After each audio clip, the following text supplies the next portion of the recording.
Hello and welcome back on my YouTube channel. My name is Piyush Bansal and you are watching BeLookup. So friends, in this today's session we will talk about basics of custom formatting. And guys, trust me, this video goes very interesting, so watch this video till the end. तो दोस्तों, last video में हमने पढ़ा था number formatting के बारे में, जिसके अंदर हमने कुछ बेसिक्स देखे थे नंबर फॉर्मेटिंग के। एंड उसमें यहाँ आपको लास्ट ऑप्शन था कस्टम का। दोस्तों, जब हम कस्टम फॉर्मेटिंग पे जाते हैं और यहाँ पे जो हमें फॉर्मेट टाइप शो होते हैं उसे देख के हमें ये लगता है कि हम कहाँ आ गए हैं या ये क्या चीज़ है। तो दोस्तों, डरिए नहीं, आज की इस वीडियो में एंड तक बनी रहिए। आज की इस वीडियो में मैं आपको यही सिखाने की कोशिश करूंगा।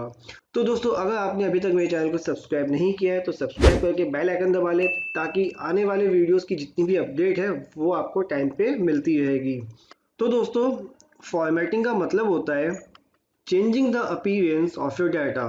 एज यू ऑलरेडी नो, जो आपने लास्ट वीडियो में भी पढ़ा, एंड मैंने अपनी लास्ट वीडियो नंबर फॉर्मेटिंग का जो लिंक है वो ऊपर आई बटन में दे दिया है, आप वहाँ पे जाके चेक कर सकते हो। और अगर आपने वो वीडियो अभी तक नहीं देखी है तो वीडियो को देख लीजिए, ताकि इस वीडियो में मैं आपको जो बताने वाला हूँ उसके कॉन्सेप्ट आपको क्लियर हो पाए।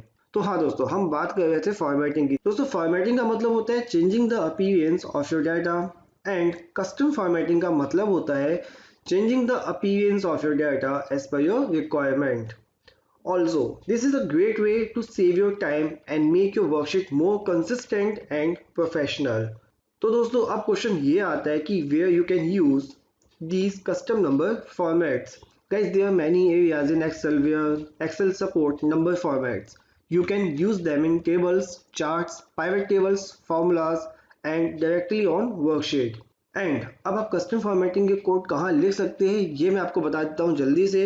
आपको प्रेस करना है Ctrl+1 एक्सेल के अंदर, और यहाँ आपका फॉर्मेट सेल का जो डायलॉग बॉक्स है वो ओपन हो जाएगा। आपको जाना है लास्ट में, यहाँ आपका लिखा हुआ कस्टम, और ये होता है आपका कस्टम फॉर्मेटिंग का एरिया, और यहाँ पे आप कस्टम फॉर्मेटिंग जो है वो कर पाएंगे।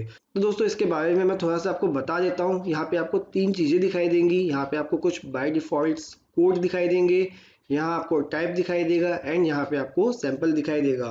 तो ये हो गया आपका मेन प्रीव्यू एरिया। सेकंड हो गया आपका एंटर कोड एरिया, जहाँ हम कस्टम फॉर्मेट के कोड टाइप करेंगे।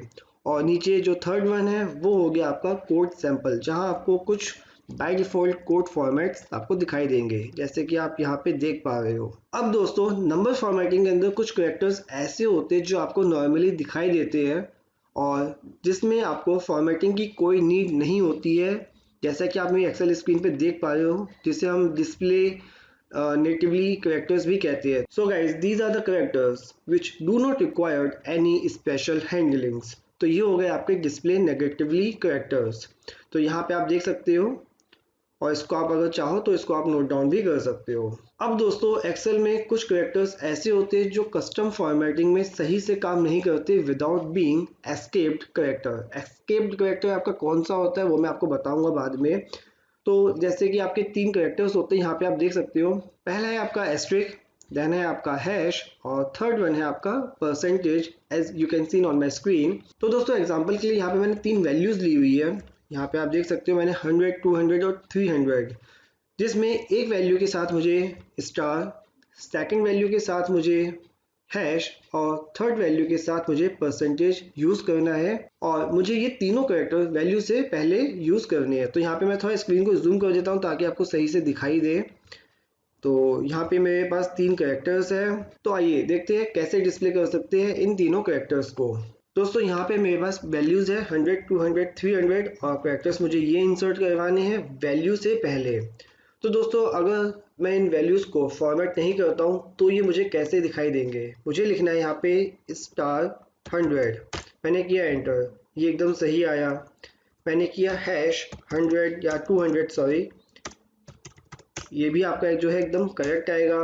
अब मुझे लिखना है यहाँ पे परसेंटेज 300। दोस्तों, ये यहाँ पे चेंज हो जाएगा, ये यहाँ पे आपको दिखाएगा 300%। लेकिन अगर मुझे दिखाना है परसेंटेज का साइन पहले और 300 बाद में, तो अब इसके लिए मुझे यूज़ करना होगा कस्टम फॉर्मेटिंग का, और जिसके लिए मुझे यूज़ करना होगा अपने एस्केप्ड कैरेक्टर, जो कि होता है मेरा बैकस्लैश। यस, बैकस्लैश होता है आपका escaped character custom number format के अंदर। अब मैं इसको कैसे यूज़ कर सकता हूँ वो हम जानते हैं। दोस्तों, यहाँ पे मैं तीनों वैल्यूज़ को टाइप कर दिया हूँ, 100, 200 एंड 300। पहले में मुझे यूज़ करना था स्टार, मैंने किया कंट्रोल 1, मैं गया कस्टम पे। यहाँ पे आपको जर्नल लिखा दिखाई देगा बाय डिफ़ॉल्ट, इसको आप हटा दीजिए। यहाँ पे आपको दबाना है बैकस्लैश, जो कि आपका बैक स्पेस के नीचे की होती है, और यहाँ पे आपको लिखना है स्टार, जो आपको इंसर्ट करवाना है अपनी वैल्यू से पहले, और आपको करना है हैश। दोस्तों हैश होता है आपका नंबर्स को, आपकी जो नंबर की वैल्यूज़ है उसको इनपुट करवाने के लिए। तो जैसे ही मैंने बैक स्पेस स्टार हैश लिखा तो आप ऊपर सैंपल देख सकते हो कि आपको कैसे दिखाई दे रहा है, *100। यहाँ मैंने किया ओके। सेकंड वैल्यू में मुझे इंसर्ट करवाना है हैश, मैंने यहाँ किया वापस से कंट्रोल 1, मैं कस्टम में गया, मैंने जर्नल को हटाया, मैंने बैकस्लैश लगाया, मैंने हाँ मुझे हैश लगाना है, एंड देन मुझे अगेन हैश लगाना है क्योंकि मुझे नंबर को इंसर्ट करवाना है। यहाँ मैंने किया ओके, तो यहाँ पे जो मेरी हैश 200 आ जाएगा। थर्ड है दोस्तों 300, कंट्रोल 1 कस्टम, जर्नल को हटाया, और मैंने यहाँ किया बैकस्लैश परसेंटेज हैश सी। अब मेरी जो वैल्यू है वो यहाँ पे एग्जैक्ट ऐसे ही दिखाई देगी जैसे मैंने एक्सेल को गाइड किया है। मैंने यहाँ किया ओके। तो सी द डिफरेंस, जब मैंने फॉर्मेटिंग अप्लाई नहीं की थी और जब मैंने कस्टम फॉर्मेटिंग यहाँ पे अप्लाई की है, तो यहाँ पे अब आपको कुछ ऐसा ही दिखाएगा परसेंटेज 300, लेकिन जब आप इसे फॉर्मूला बार में देखेंगे तो ये आपको नॉर्मल ही दिखाएगा 300, इसके आगे आपको परसेंटेज लिखा हुआ नहीं आएगा। तो दोस्तों अब आप समझ गए होंगे कि कस्टम नंबर फॉर्मेट में बैकस्लैश आपका एस्केप्ड कैरेक्टर होता है। तो दोस्तों यही होती है आपकी कस्टम फॉर्मेटिंग, जो आपके डाटा को चेंज ना करते हुए उसके लुक्स को चेंज कर देती है। तो यहाँ पे मेरा डाटा चेंज नहीं हुआ है, लेकिन उसका जो लुक्स है वो यहाँ पे चेंज हो गया है, और आप जिस तरीके से चाहे उस तरीके से अपने डाटा को रिप्रेजेंट कर सकते हो। इसके बाद दोस्तों एक्सेल में कुछ कैरेक्टर्स ऐसे होते हैं जिनका कुछ स्पेशल मीनिंग होता है कस्टम नंबर फॉर्मेट के अंदर, और जिन्हें हम प्लेस होल्डर कैरेक्टर्स भी कहते हैं, जिसे कि आप मेरी स्क्रीन पे देख सकते हो। ये होते हैं मेरे प्लेस होल्डर कैरेक्टर्स, जो कि होते हैं 0, hash, question mark, decimal point यानी कि point, comma, asterisk, underscore and at the rate. तो दोस्तों ये होते हैं हमारे प्लेस होल्डर कैरेक्टर्स। तो दोस्तों इस वीडियो के एंड तक बने रहिए। इसी वीडियो में मैं आपको बताऊंगा कि ये कैरेक्टर्स कैसे यूज होते हैं कस्टम नंबर फॉर्मेटिंग में विद एग्जांपल्स। जी हाँ, मैं आपको इसके एग्जांपल्स भी बताऊंगा। आई नो थोड़ी वीडियो लंबी हो जाएगी, लेकिन आपको समझाना भी कंपलसरी है ताकि आपको ये समझ में आ सके, क्योंकि फिर आपको आधी इन्फॉर्मेशन देने का कोई फ़ायदा बनता नहीं है। सो वीडियो के एंड तक बने रहिए और चलिए शुरू करते हैं। So guys as you know these are your place holder characters. अब हम इसके एग्जांपल्स देखेंगे, जिसमें आपका फर्स्ट प्लेस होल्डर कैरेक्टर होता है 0। Guys this symbol ensures that a specified number of digits appears on each side of the decimal point. Example के लिए मेरा जो फॉर्मेट है, मैं यहाँ पे एक सेकंड में यहाँ पे जो नोट पैड है वो ओपन कर लेता हूँ। हाँ दोस्तों मेरा जो एग्जांपल है वो ये है कि अगर सपोज मेरा जो फॉर्मेट है वो है 0.000, ठीक है, ये मेरा फॉर्मेट है, एंड जो मेरी वैल्यू है वो है 0.954। तो मैं चाहता हूँ कि आफ्टर फॉर्मेटिंग ये वैल्यू मुझे कुछ इस तरीके से दिखाई दे, 0.954। तो चलिए दोस्तों 0 प्लेस होल्डर के हम कुछ एग्जांपल्स देखते हैं। तो हम वापस से आ गए हमारे एक्सेल स्क्रीन पे, यहाँ हम आ गए प्लेस होल्डर पे। यहाँ मैं इसको थोड़ा जूम कर देता हूँ ताकि आपको सही से दिखाई दे। आई थिंक अभी आपको सही से दिखाई दे रहा होगा। तो दोस्तों जैसे कि आप ये एक्सेल स्क्रीन पे देख पा रहे हो, मैंने यहाँ पे हर एक प्लेस होल्डर्स के एग्जांपल लिए हुए हैं आपको सिखाने के लिए, और मुझे उम्मीद है कि इस वीडियो को देखने के बाद आपको कोई और वीडियो देखने की जरूरत बिल्कुल भी नहीं पड़ने वाली है, बिकॉज इतनी मैक्सिमम इन्फॉर्मेशन मैंने यहाँ पे आपको कलेक्ट करके दी है कस्टम फॉर्मेट के ऊपर। आपको ऐसी इन्फॉर्मेशन और किसी वीडियो पे देखने को नहीं मिलेगी। दोस्तों बहुत मेहनत की है मैंने इस वीडियो को बनाने के लिए और डाटा को गैदर करने के लिए। तो देखते हैं हमारे 0 प्लेस होल्डर के कुछ एग्जांपल्स। तो दोस्तों यहाँ पे मेरा जो पहला एग्जांपल है वो हम देखते हैं। मेरी वैल्यूज़ है कुछ इस तरीके से, और मुझे इसको फॉर्मेट करना है कुछ इस फॉर्मेट के अंदर, यानी कि 0.00 0.00। तो ये वैल्यूज़ है, ये फॉर्मेट है, अब मुझे इसका रिजल्ट लेके आना है। तो मैंने यहाँ पे इसको सेम कॉपी कर लिया है इन्हीं वैल्यूज़ को, और इसके अंदर मुझे इस फॉर्मेट को अप्लाई करना है। तो आपको पता है दोस्तों, आपको कस्टम फॉर्मेट की कोडिंग के लिए कहाँ जाना होगा, आपको जाना होगा कंट्रोल 1 पे, और यहाँ आप जाएंगे कस्टम पे। यहाँ से आपको जर्नल हटा देना है। आपको यहाँ पे जो मुझे फॉर्मेट चाहिए वो है 0.00, और मैंने यहाँ पे इसको किया ओके। तो दोस्तों जैसे ही मैं ये फॉर्मेटिंग कोड अप्लाई करता हूँ अपने प्लेस होल्डर को, तो देखिए मेरा जो रिजल्ट होता है वैल्यू से चेंज होके क्या आ जाता है। यहाँ पे मेरे पास वैल्यू थी सिंगल ज़ीरो। जब मैंने कस्टम फॉर्मेटिंग अप्लाई की तो जो मेरा रिजल्ट है वो कुछ इस तरीके से आ गया। यहाँ पे जो मेरी वैल्यूज थी वो थी 1.1, लेकिन आफ्टर द कस्टम फॉर्मेटिंग मेरी जो वैल्यू थी वो हो गई है 1.10, जो मैंने एग्जैक्ट एक्सेल को बताई है। दोस्तों सेम एज इट इज मेरी अगली वैल्यू है 2 है, जो मैंने कस्टम फॉर्मेटिंग अप्लाई की उसके बाद हो गई है 2.00। नेक्स्ट है 100.123।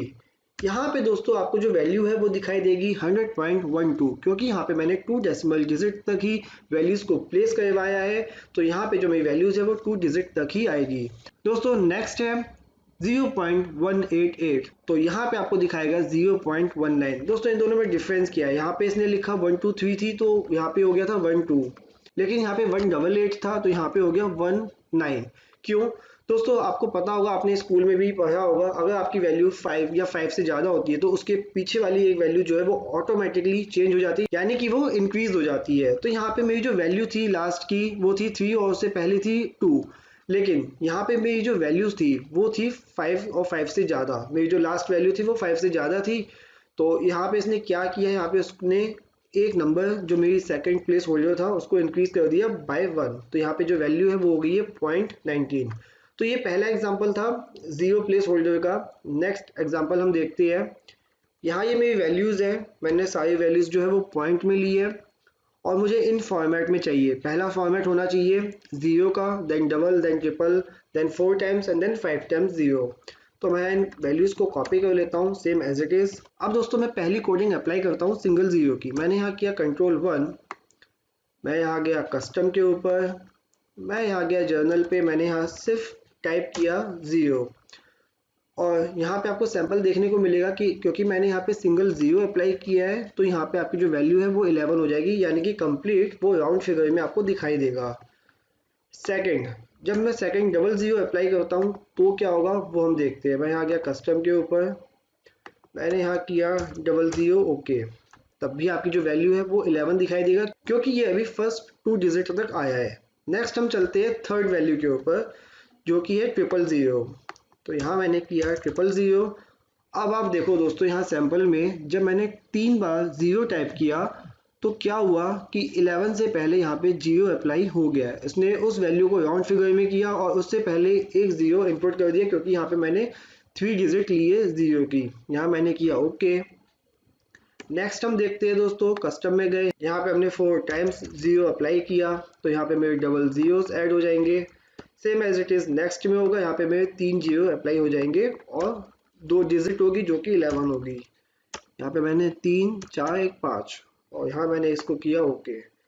तो सी, जब आप इस तरह के फॉर्मेट यूज़ करोगे तो आपको कुछ इस तरीके का रिजल्ट देखने को मिलेगा। तो आपको मुझे लगता है समझ में आया होगा कि ज़ीरो प्लेस होल्डर का आप कैसे कैसे यूज़ कर सकते हो या वो कैसे काम करता है। दोस्तों नेक्स्ट मेरी जो वैल्यूज़ है वो है 10.4 टाइम 5 और मुझे उसकी जो फॉर्मेटिंग है वो कुछ इस तरीके से चाहिए। अब देखते हैं कि ये फॉर्मेटिंग कैसे काम करती है।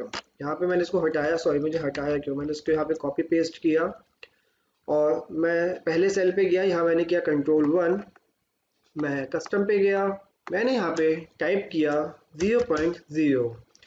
तो जब आप यहाँ पे 0.0 टाइप करेंगे तो यहाँ पे आप ऊपर देखिए आपको दिखा रहा होगा 10.6। यहाँ से मैं पॉइंट अगर ज़ीरो हटा देता हूँ, मैंने यहाँ पे सिंगल ज़ीरो लिखा तो आपको पता है कि यहाँ पे जैसा कि आपका पहला आया था 11, 0.0 किया तो यहाँ पे ये हो जाएगा 0.6, यानी कि एक डेसिमल प्लेसेस तक। और मेरी जो वैल्यू है वो 5 और 5 से ज़्यादा है तो वो एक वैल्यू इंक्रीज हो जाएगी बाय डिफ़ॉल्ट। और यहाँ मैंने किया ओके, तो ये हो गया 10.6। नेक्स्ट हम देखते हैं, मैं यहाँ गया कस्टम के ऊपर, यहाँ मैंने किया 0.00 और यहाँ मैंने किया ओके। तो मेरी जो सेकंड वैल्यू है वो यहाँ पे चेंज हो जाएगी और 2 डिजिट तक मेरी जो वैल्यू है वो आ जाएगी। थर्ड हम चलते हैं। दोस्तों आप देखते जाइएगा कि क्या क्या चेंजेस हो रहे हैं ताकि आपको समझ में आए। मैं यहाँ गया कस्टम पे 0.000, see the difference, then again 0 time 4 time 0, see the difference. अब मेरी जो वैल्यू है वो सेम एज इट इज़ आपको दिखाई देगी, क्योंकि मेरी जो लास्ट वैल्यू थी डेसिमल पॉइंट के बाद वो 4 डिजिट तक है और जो मुझे फॉर्मेट देना था वो भी 4 डिजिट तक है। तो अब मेरी जो वैल्यू है वो आपको सेम एज इट इज़ ही दिखाई देगी। लेकिन अगर मैं 5 टाइम्स 0 इनपुट करता हूँ तो क्या, वो देखते हैं। मैं यहाँ गया कस्टम के ऊपर, मैंने यहाँ टाइप किया 0.5 टाइम्स 0, 1 2 3 4 एंड 5, एंड मैंने यहाँ किया ओके। तो सी, मैंने जब 5 टाइम्स 0 ऐड किया तो यहाँ पे एक जीरो एक्स्ट्रा प्लेस होके आ गया है, क्योंकि यहाँ पे मैंने 5 टाइम्स 0 प्लेस किया था और मेरे पास कोई भी यहाँ पे डिजिट नहीं थी। अगर यहाँ पे मेरी जो डिजिट होती वो होती 6, तो यहाँ पे मेरे पास 6 आ जाता। यहाँ पे 8 9 और लिखा होता तो यहाँ पे वो 7 हो जाता, लेकिन ऑब्वियसली मेरे पास कोई वैल्यू नहीं थी, तो वो यहाँ पे 0 को ऐड करके दिखा देगा। तो ये होते हैं आपके zero place holder. I hope आपको यहाँ तक समझ आया होगा। थोड़ी आपको प्रैक्टिस करनी पड़ेगी तो आपको और अच्छे से समझ में आएगा। तो इस एक्सेल का लिंक मैं आपको जो है डिस्क्रिप्शन में दे दूंगा, वहाँ से आप इसको जाके डाउनलोड कर सकते हो और आप इसके ऊपर जो है प्रैक्टिस कर सकते हो, ताकि आपको और अच्छे से समझ में आ सके।